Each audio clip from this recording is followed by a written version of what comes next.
Hi everyone, so it's time for a new video, and today I'm going to be giving you some historical romance recommendations. I've been wanting to do historical romance recommendations for a long time, and lately in the fall season I've been thinking about it and I'm like, I want to do some kind of like cozy book recommendations, right? And I wanted to do like a mashup of all kinds of genres. So tell me in the comments down below if you would like to see that as well. But I kept thinking about historical romance and I've been in such a strong mood for it lately. And to me, I don't know if it's just me, let me know if you feel that way too. Historical romance and all the books that I've read in that genre feel so cozy to me. Somehow the pattern in the different books is just usually the vibes are cozy. I hope this lighting is okay. Let me know if you like it or don't mind it or if you hate it, please, in the comments down below. So I have all kinds of amazing authors and books to talk to you about. So without any further ado, let's jump right into it. First book and author is Rebel by Beverly Jenkins. So this is actually Beverly's newest book, and I love Beverly Jenkins so much. Her writing and her characters and the way that she writes romance is just so romantic and beautiful, and I just fell in love with her writing when I read this book. This book is in the aftermath of the Civil War, and it's about Valinda and Drake. Valinda is basically a teacher. She teaches kids who can't like go to school and everything, and the school gets destroyed by just some racist, disgusting people. And then Drake kind of ends up running into her and things go on from there. I love it so much, and like I said, I loved the dynamic between the two main characters so much. I'm not sure how to explain it, but just Beverly's writing and everything around it is just so beautiful and definitely very like cozy and warm, and you all need to check Beverly's books out if you haven't yet, trust me. And the other one that I want to recommend is Destiny's Embrace. This is kind of a little bit of an older one, and it's the first one in a series. I haven't read the second and third book yet, but I loved this a lot. And the series actually follows three brothers, which I feel like is super fun. In case you aren't aware, you can actually read historical romances in any order you want, at least most of the time. Most of the series are standalones, so if you're ever interested in just one book in a historical romance series, you can read that without reading the others. But with this one, I started with the first book because I knew that I wanted to read the second and third. And I've heard amazing things about the second and third one as well. And like, I wouldn't expect anything else. This one is between Logan and Mariah. And if I remember correctly, Mariah is a seamstress. And she basically comes to Logan's mansion to be his housekeeper, and that's where, you know, things go on from there. I love me some forced proximity, and on Goodreads it describes it pretty well, and so I'm gonna just read the quick thing that, you know. Yes, set in 19th century California, Destiny's Embrace features unforgettable characters and a satisfying mix of adventure and passion from nation's premier writer of African American historical romance. Definitely unforgettable characters and just so romantic and sensual and beautiful. And so, yes. The next book is one that I actually ran into recently, and that is Never Kiss a Duke by Megan Frampton. So I actually read this in a vlog not that long ago, so I'm gonna link that down below if you want to hear more of my thoughts in depth. And I loved this. I had such a great time with it. This book is available on Scribd as an audiobook, and I listened to that and I really liked it. So if you like audiobooks, I do recommend that. This is about Ivy and Sebastian, and Ivy is actually like a businesswoman and she owns a gambling house, and Sebastian is an ex-duke. He was a duke, and then he actually finds out that he can't be a duke anymore because of some like heritage whatever things, and so he ends up working at the gambling house. And so again, kind of forced proximity, and I just had such a great time with this book. I love independent heroines, you know, we stand that in this household, and it just like, it was just such a fun time. And I loved the fact that like Sebastian had to figure out how to actually like fend for himself and kind of see his privilege in a way, and like finally acknowledge that he is just an extremely privileged dude, And even though he's not a duke anymore, he still, you know, has like close friends and family who could always help him out and everything. And so I really liked that aspect of it, and it was just wonderful. And also, the reason why I actually found this book is that the sequel to this just came out, which is Tall, Duke, and Dangerous, because I saw this on Twitter and I loved the cover. And then yes, so this one just came out and I haven't read it yet, but it's also already available on Scribd as an audiobook, so I will definitely be reading this very soon and tell you more about my thoughts. And this one is, it says, he needs a bride and she longs for love. So I think this is gonna be super, super nice, and I can't wait to read it. The next book that I want to recommend is Her Night with the Duke by Diana Quincy. So this is actually another book that I read in a vlog recently, so I'm also gonna link that down below if you're interested. And this one also has a very independent heroine, and I haven't read the author's other books yet, but it seemed to me that like it's definitely an ongoing theme, and a lot of her heroines seemed to be kind of very like rebellious and independent, which again, we stan.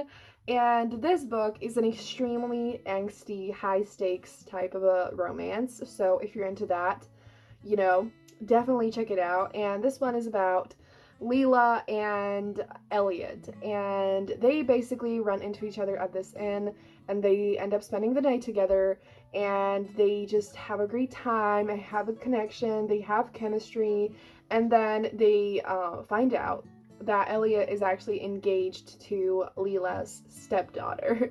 So they're really close in age, and they basically have a sister relationship, but still very much not good, very much, you know, scandalous. And yeah, but no one knows that they know each other and everything. So Elliot comes to like their estate, I guess, and so again, kind of forced proximity a little bit. And so they have to be around each other and have to pretend that they don't care about each other and everything. And it goes on from there. Again, super angsty, so like if you don't like super angsty romances, this is probably not for you.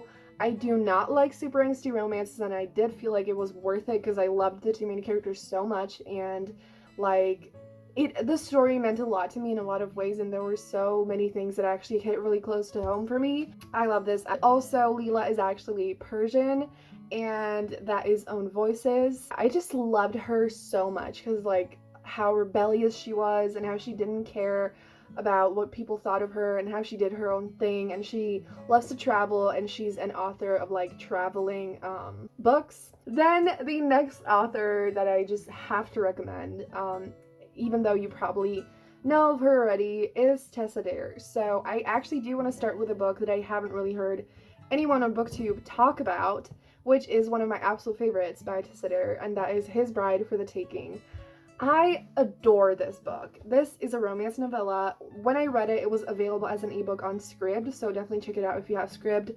And this novella was originally published in Rogue's Rush Inn, which was a Regency duet by Tessa Dare and Christy Caldwell, but now it's being published as like a, you know, on its own.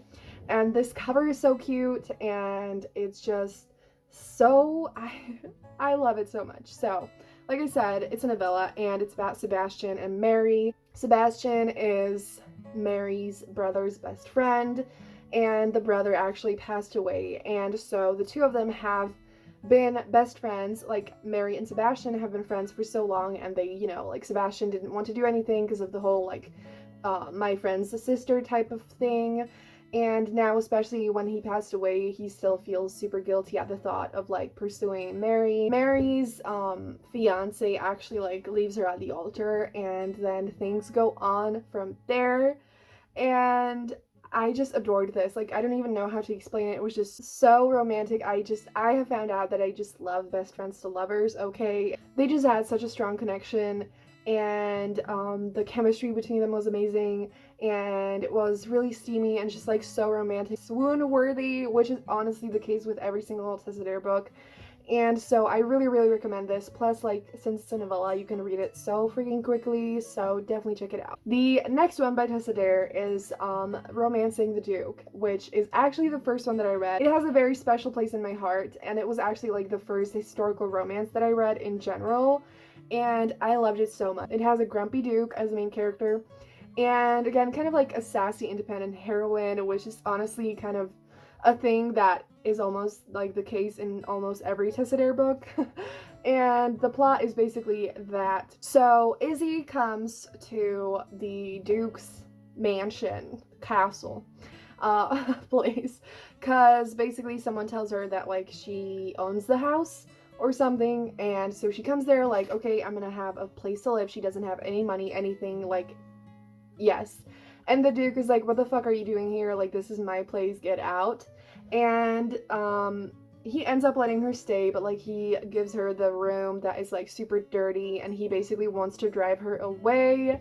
And of course she's super determined, plus she doesn't have anything like to lose, and things go on from there, and it's just so fun, and again like so romantic, and like there's so much tension between them, and it's just like absolutely amazing, and you need to check it out. And the last one that I want to recommend by Tessa Dare is, there's honestly like a million, but I wanted to hold back a little bit.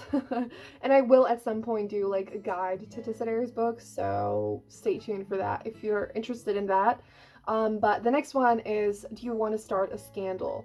I recently read this. I actually also read this one for a video where I read books with explicit covers, so I'm gonna link that down below as well. And I loved this so much. I listened to the audiobook on Scribd, and it's basically about Charlotte and Pierce, and they find themselves in a room where someone ends up hooking up, and then that couple leaves. They're found in a situation where they feel like they need to get married because otherwise it's going to be a scandal, but even though it wasn't them, everyone would think that it was them, if that makes any sense. And so they kind of go on this journey to trying to discover who actually did that, so that they could not marry each other. And of course, you know, she's gonna happen. And I just adored this, and like Tessa Dare's writing is so beautiful, and she creates characters that I care about so much, and there's always just such a strong connection between them and so much sexual tension, and it's really steamy and romantic and wonderful, and like the best cocktail of a romance. So definitely check those out if you haven't yet. The next book is This Earl of Mine by Kate Bateman, which I actually read for that same video that I just mentioned. This one is about Georgie and Benedict. And basically what happens is that Georgie is, yet again, a businesswoman, we stan, and she wants to be free, and she doesn't want to have to get married to anyone. She just wants to do her own business shit. And so she has this plan that she's gonna marry someone on death row so that that guy can die, and she can be free and be a widow, which honestly, saying that sounds like so weird and depressing, but you know, it works in the book. She runs into Benedict and they get married, and then turns out he's actually a spy and not a prisoner, and he's completely alive and not going anywhere. And so this book was just such a good time. It was so fun. I just had a blast reading this. I also read it on audio, and it just was so much fun. The next book is Talk Sweetly to Me by Courtney Milan, which is also a novella, and I adore this one. I actually read it for a vlog that, I read it months ago, but the vlog is finally coming next week, so stay tuned for my journey reading this. It was a fucking blast. And this book is about Rose, who is a young black woman, and she's like a mathematician, astronomer. She's just so lovely and sweet, amazing and smart, and I love her so much. And then there is Stephen, who is a columnist, and I don't remember how they actually like run into each other, but he is very flirtatious, but like also super sweet, and just the romance is so romantic and so beautiful, and I rooted for the two of them so hard, and I just loved it so much. And if you haven't read Courtney Milan yet, you definitely need to get on it. And again, this is a novella, so you can read it so freaking quickly. You're not gonna want to stop. It's just such a wonderful time, and I just loved it, and I really freaking recommend. The next book is The Highwayman by Kerrigan Byrne. So this book is for any of you people out there who really care about plot and who like action-packed stories, and there's a lot happening and everything, which I can't relate, but like, and all of Kerrigan Byrne's books are actually I actually only read this one, but like from what I've seen around, they're very gritty and dark and plot heavy and plot driven. I don't know how to describe this book, but it may or may not be childhood friends to lovers, but it's complicated. It's about Farah, who has a secret, and she ends up being held captive by Dorian, and they just go on this journey, and it's filled with, you know, like danger and shit happening, and yes. Also deals quite heavily with like trauma, so you know, please make sure to check the trigger warnings. The next book is actually kind of like a series, and I will just say a few or two books out of that. Okay, I'm gonna start with My Lady's Lover by Nicola Davidson. So this whole series is basically a bunch of historical romance novellas that are very steamy and fun and short and super quick to read and easy to read. This one is actually a sapphic romance, and it's only 55 pages long, so it's like a very short novella. I rooted for the two of them so hard, and it was just so fun. And I'm not sure if I should tell you anything about the plot because it's so short, you know, but it's kind of between Beatrice and Amelia. Amelia is her employer. She is also married, so it is a forbidden romance in like multiple ways. And yeah, I just really enjoyed reading this, and I really recommend. And the other book that I want to recommend from this series is probably my favorite one in the series, and that is My Lord, Lady, and Gentleman, which is a polyamorous romance. And I just loved the characters so much, and they had so much chemistry, and it was just so fun. Again, this one is 85 pages, so it's a little bit longer, and the dynamic between all three of them, it was just perfection, and I loved it. And it's basically that I forgot his name, but one of the guys, he's a painter, and he kind of paints like erotic portraits, and the other guy and the woman, they are a couple already, and they basically ask him to draw a portrait of them, and it goes on from there. The last book that I want to recommend is also sapphic, and this one is Leather and Lace by Rebel Carter. And this is actually the last one in the series, but again, you can read them separately, and I do want to go back and read the other ones, but I haven't managed to do that yet. And this is about Mary and Alex, and it's set in this small town that is super like open-minded and accepting of every kind of person, which, you know, who wouldn't want to live in a place like that? And Rebel Carter writes books that are very low on angst and have very low stakes and are just very fluffy and comforting. And so, you know, if you are looking for that and if you need that, then definitely check this book out, and just Rebel Carter in general. I really like this. It was just so sweet and tender and beautiful, and it was just it gave me the kind of feeling of like, you know, the main character has been through so much, and she finally finds people who love her, and she gets the love that she deserves. And it got a little steamy near the end as well, and it was just super nice. So yes, so those are all of my recommendations for today. Tell me in the comments down below what you think about historical romances. Is it a genre that you haven't read but are interested in, or is it just something that's not for you, or do you absolutely love it? And if you have any recommendations, please leave them down below. And if you made it this far in the video, please leave a coffee emoji down below, because, you know, cozy, why not? Thank you so much for watching. Give this video a thumbs up if you enjoyed it, and subscribe for more videos like this. And that's gonna be it. Have a great day, and I'm gonna see you soon in another video. Bye!